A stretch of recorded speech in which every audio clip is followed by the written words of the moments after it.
जय हिंद दोस्तों। आज हम पढ़ेंगे समास के बारे में। हिंदी व्याकरण में समास टॉपिक बहुत ही अच्छा टॉपिक है और पेपर में इससे क्वेश्चन भी बहुत ज्यादा आते हैं। चलिए शुरू करते हैं समास के बारे में। पहले देखते हैं समास के प्रकार। अवयवी भाव समास, द्वंद्व समास, बहुव्रीहि समास, तत्पुरुष समास, कर्मधारय समास और द्विगु समास। दोस्तों ये तो होगा हमारे समास के प्रकार। अव्ययी भाव समास, द्वंद्व समास, बहुव्रीहि समास, तत्पुरुष समास, कर्मधारय समास, द्विगु समास। कुल प्रकार 6 प्रकार के समास होते हैं। ठीक है, अब देखते हैं हम तत्पुरुष समास के अंदर आते हैं कुछ 6 समास। कर्म तत्पुरुष, करण तत्पुरुष, संप्रदान तत्पुरुष, अपादान तत्पुरुष, संबंध तत्पुरुष, अधिकरण तत्पुरुष। इसमें भी दोस्तों 6 समास आते हैं तत्पुरुष के अंदर। कुल समास की संख्या दोस्तों 6 है और तत्पुरुष के अंदर समास की संख्या भी 6 है। ठीक है, अगर पेपर में क्वेश्चन आए समास की कुल संख्या कितनी है तो उसका आंसर आपको लगाना है 6। ठीक है, आगे देखते हैं हम समास की परिभाषा। दो शब्दों के मेल से बनने वाले यौगिक शब्द को समास कहा जाता है। ठीक है, दूसरी परिभाषा देखते हैं। दो या दो से अधिक शब्दों या पदों से मिलकर बनने वाली शब्द रचना समास कहलाती है।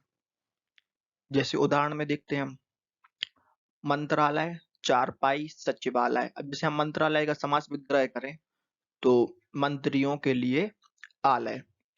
ठीक है, अब आगे देखते हैं हम एक एक समास। सबसे पहले देखते हैं हम अव्ययी भाव समास की परिभाषा देखते हैं। इस समास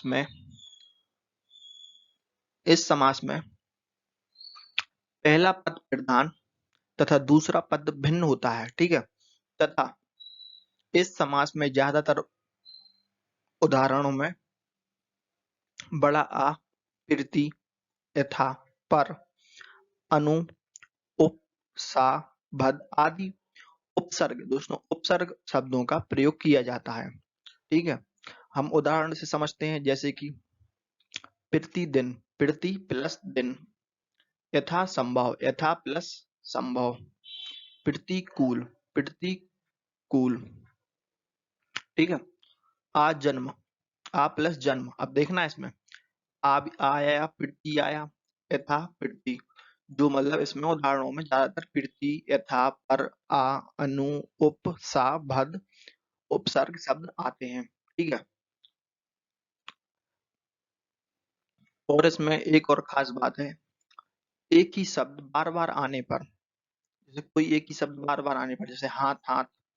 ठीक है, अव्ययी भाव समास होता है। जैसे उदाहरण देखते हैं हम हाथों हाथ, तो हाथ हाथ, दिनों दिन, दिन दिन। ये हमेशा अव्ययी भाव समास होते हैं। आगे देखते हैं हम द्वंद्व समास।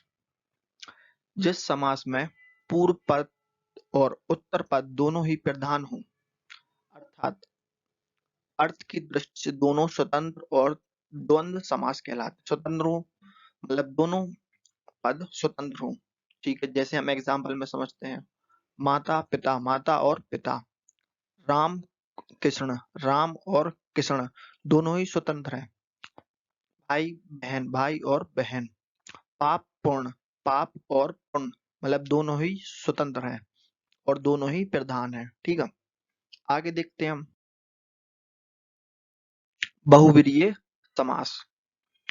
इस समास में दोनों पद मिलकर किसी तीसरे पद की ओर संकेत करते हैं। मतलब जो दो पद हैं वो मिलकर किसी तीसरे पद की ओर संकेत करेंगे।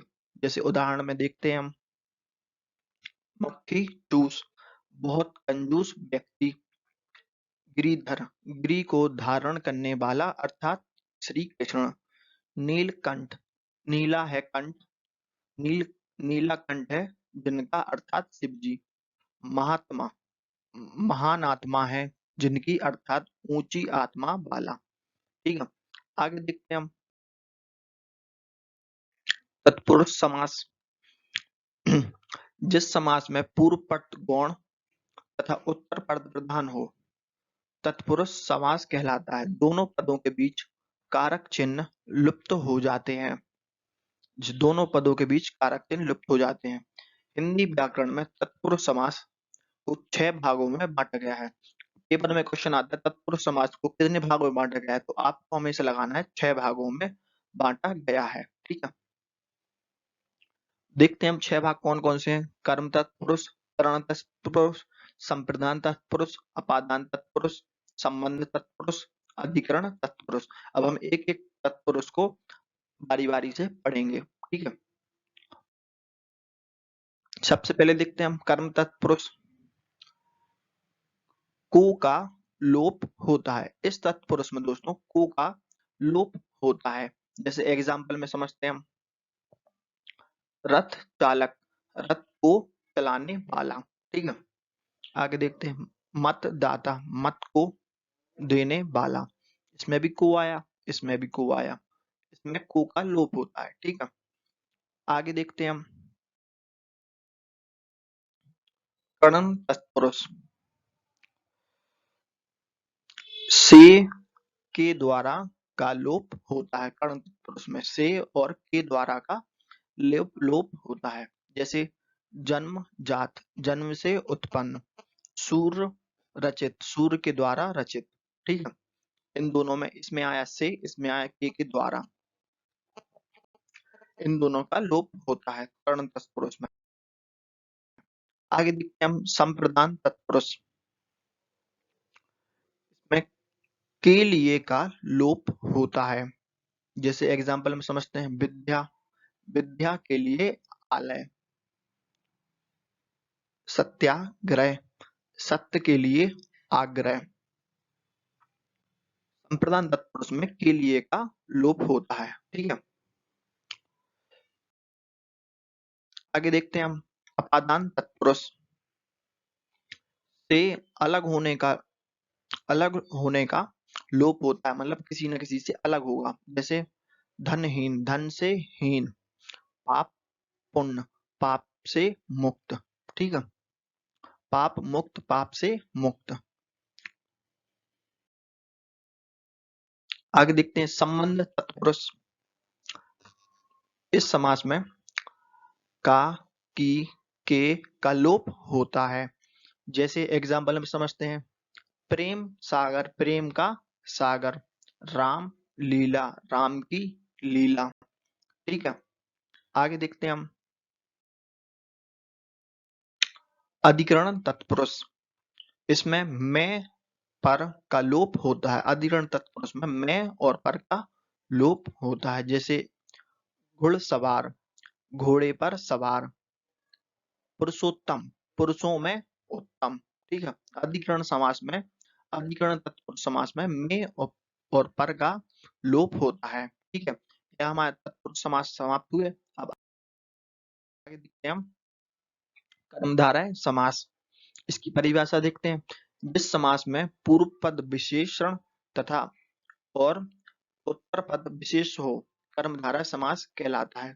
जैसे थोड़ा आगे और एग्जाम्पल में आप समझेंगे। जैसे इसे विग्रह करने पर मध्य में जो है के समान, इसमें विग्रह करने पर जो है के समान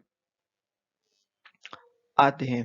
जैसे अगर हम किसी समाज का विग्रह करें, उसमें अगर जो है जो के समान आए, तो उसमें कर्मधारय समास होगा। जैसे हम एग्जाम्पल में देखते हैं काली मिर्च, काली है जो मिर्च। ठीक है, चंद्रमुखी, चंद्र के समान मुखी। ठीक है, चंद्र के समान मुखी। इसमें है जो आया, इसमें के समान आया, तो कर्मधारय समास। आगे देखते हैं हम आखिरी समास द्वंद्व समास। जिस समास में पूर्व पद संख्यावाचक हो, द्वंद्व समास कहलाता है। ठीक है, इस समास में पूर्व पद संख्यावाचक होता है। जैसे मतलब पहला पद नव रत्न, 9 रत्नों का समूह। त्रिकोण, 3 कोणों का समूह। इसमें पूर्व पद हमेशा संख्यावाचक होगा द्विगु समास में। ठीक है, वीडियो पसंद आए तो चैनल को सब्सक्राइब करें। जय हिंद।